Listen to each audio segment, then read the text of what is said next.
and starts to answer, who do we want to be today? So Tanisha has a reading for us. Go ahead, Tanisha.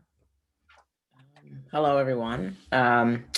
It's an honor to be here with you. I had to giggle with Kristen's reflection on how we met because I'd forgotten about that. I remember going to the cafe, and it was actually one of my Facebook memories a couple of days ago about the traffic going to Greenfield on a Friday, which was something new because I actually worked in Greenfield at Community Action Youth Programs, and I do not remember traffic on a Friday.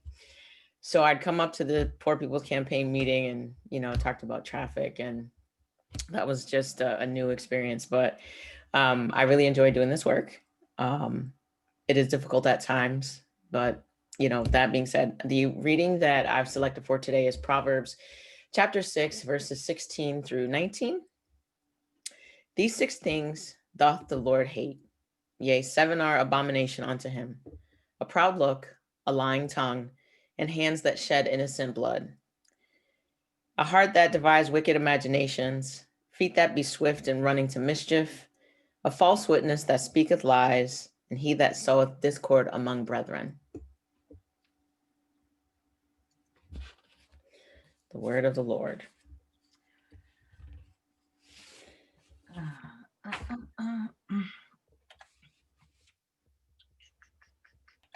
right. So I put this together. It's pretty much like an open letter to our country in response to all of the sayings like, this is not who we are. This is who we are. I'm not aware of too many things, but I know what I know, if you know what I mean. We gathered here to honor the legacy of Dr. King, as we do every year around this time. Some years have been a bit more creative than others, with all that we may have seen and endured in the year before. 2020 was a year like no other, and it was on display for all of us to see. It wasn't a year like no other that we've had. For some who are old enough, maybe you remember eyewitness accounts of these social injustices, and for others, we watched in horror. The revolution may not be televised, but is on Facebook, Twitter, and Instagram. I've often asked, what would the civil rights movement be like if Dr. King could send a tweet or ask Bayard Rustin to go on Facebook Live during a sit-in? While we sometimes underestimate the power of hashtag activism, we are witnessing its power in real time as white supremacy shows itself in all of its ugliness. We see it, and we don't like the way it looks and feels. The thing that lurked in the dark and tormented us in the shadows, destroying Black property, Black community, Black families, and Black lives, has shown itself in all of its majestic glory. This isn't strange fruit. It is one enjoyed by the founders of this land, the fruit of colonization, dominance, violence, and supremacy.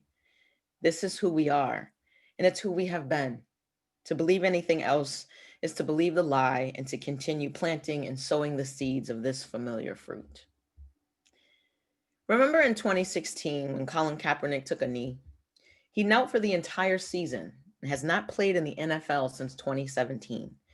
It was the way he chose to protest the brutality of the police towards Black folks more than the brutality itself that sparked anger and outrage.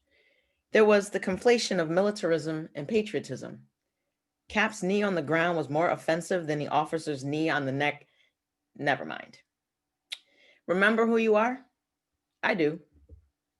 In April of 1963, Dr. King penned his letter from a Birmingham jail, and he called out the hypocrisy back then.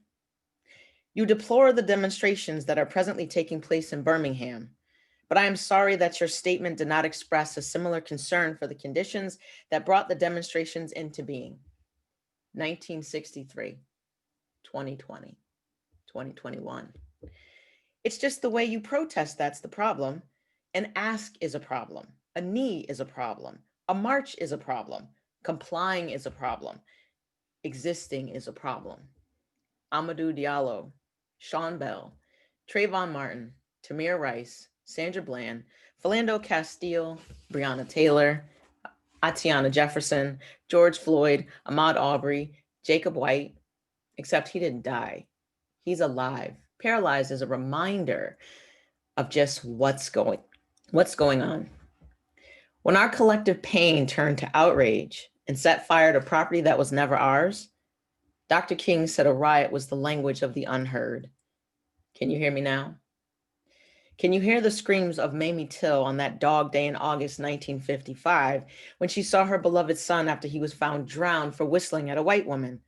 She wanted the us, the US that lurks in the shadows to see what had been done to her son and upholding the lie and sowing the seeds.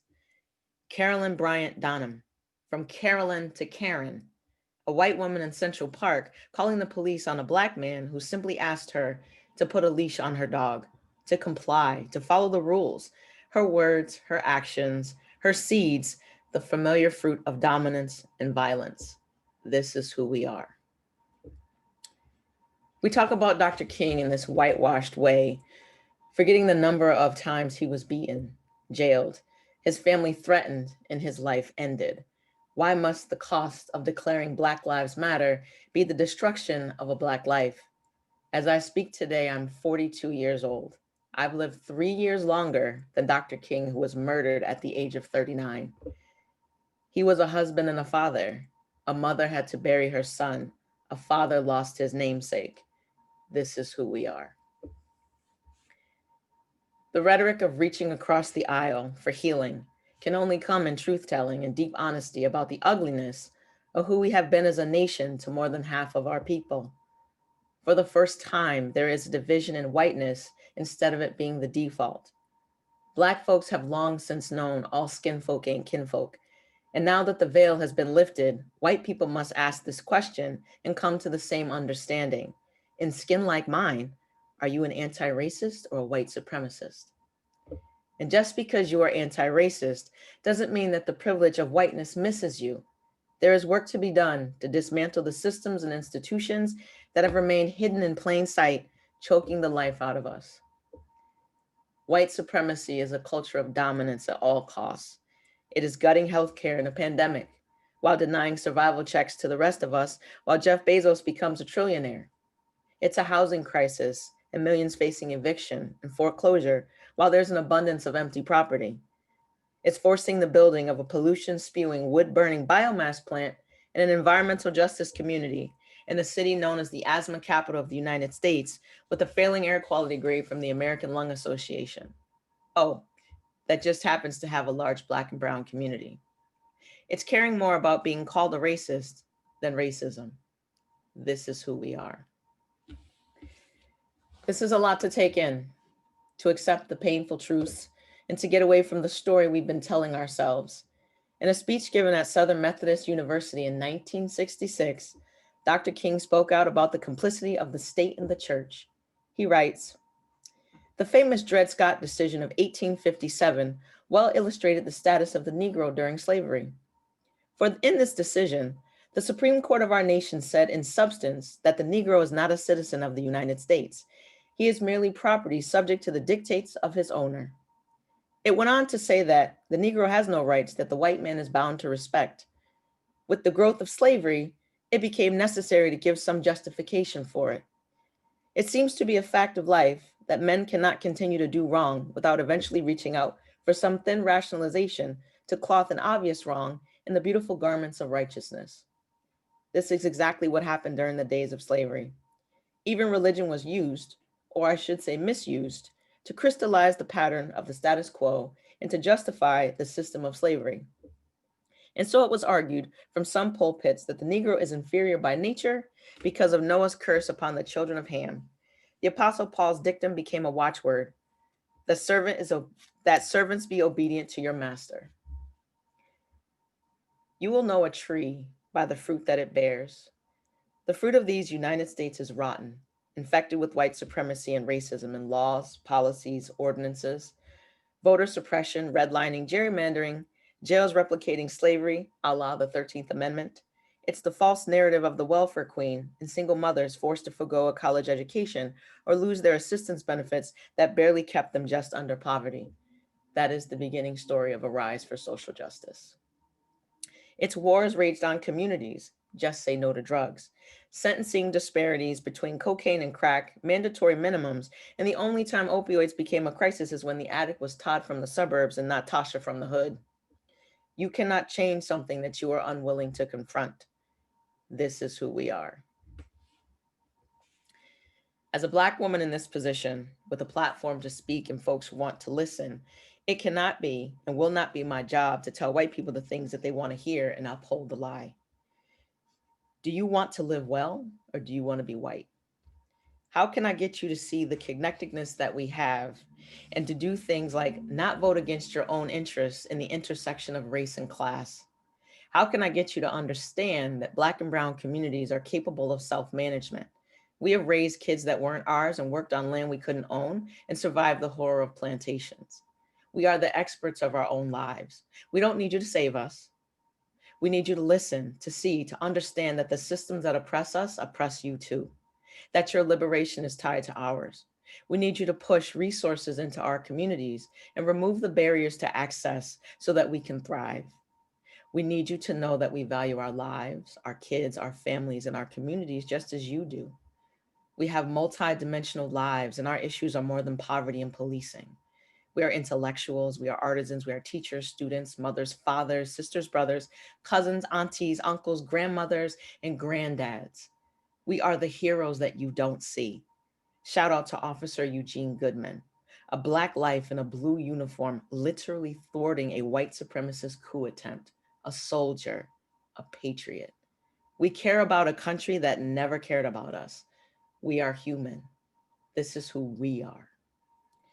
I continue with the words of Dr. King. It would be a marvelous thing if speakers all over our nation could talk about this problem in terms of a problem that once existed, but that no longer has existence. But see, if I stop now, I will merely be stating fact and not telling the truth. You see, a fact is merely the absence of contradiction, but the truth is the presence of coherence. Now, it is a fact that we have come a long, long way, but it isn't the whole truth. And in order to tell the truth, I must give the other side. And if I stop at this point, I may leave you the victims of a dangerous optimism if I stop now. I may leave you the victim of an illusion wrapped in superficiality.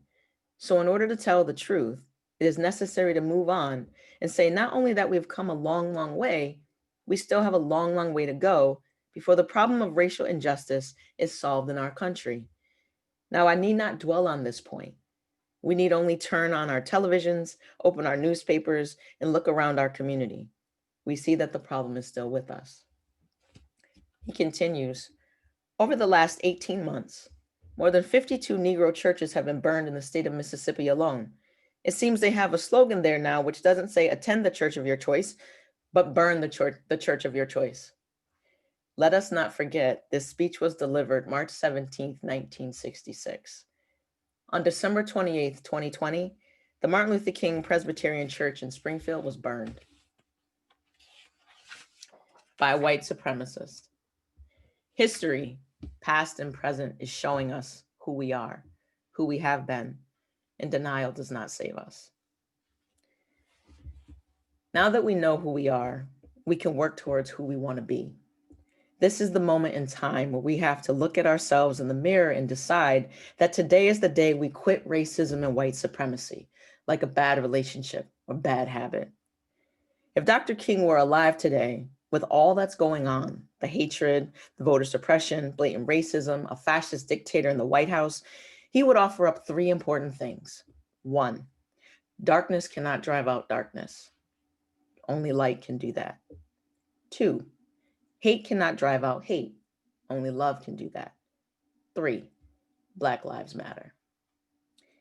He would also talk about how far we have come towards the realization of his dream. We elected the first Black president, Barack Obama, to not one, but 2 terms. We have the election of our first Black vice president-elect, Kamala Harris, who's being sworn in by the first Latina Supreme Court Justice, Sonia Sotomayor. And we just witnessed the election of our first Black senator-elect in Georgia, a man who also preaches at Ebenezer Baptist Church, Reverend Raphael Warnock. I imagine he would have called Stacey Abrams and the host of other activists that work to overcome the blatant attempts at voter suppression.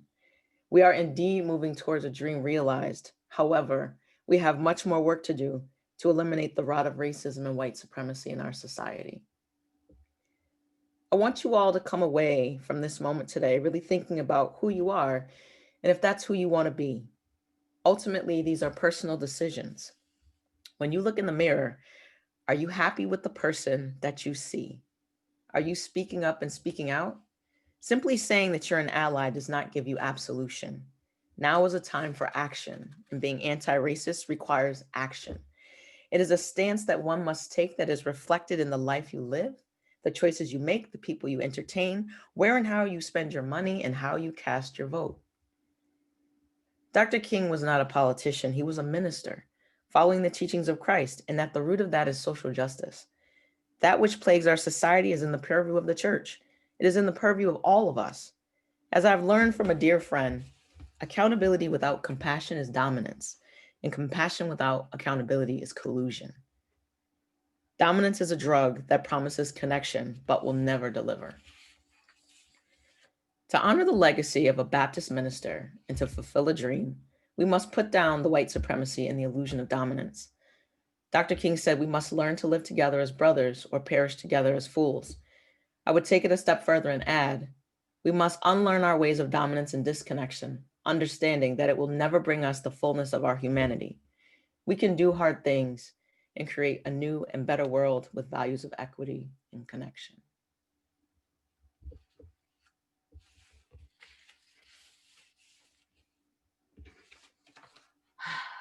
Thank you so much, Tanisha. So powerful. Thank you so much for your words. Okay, now we come to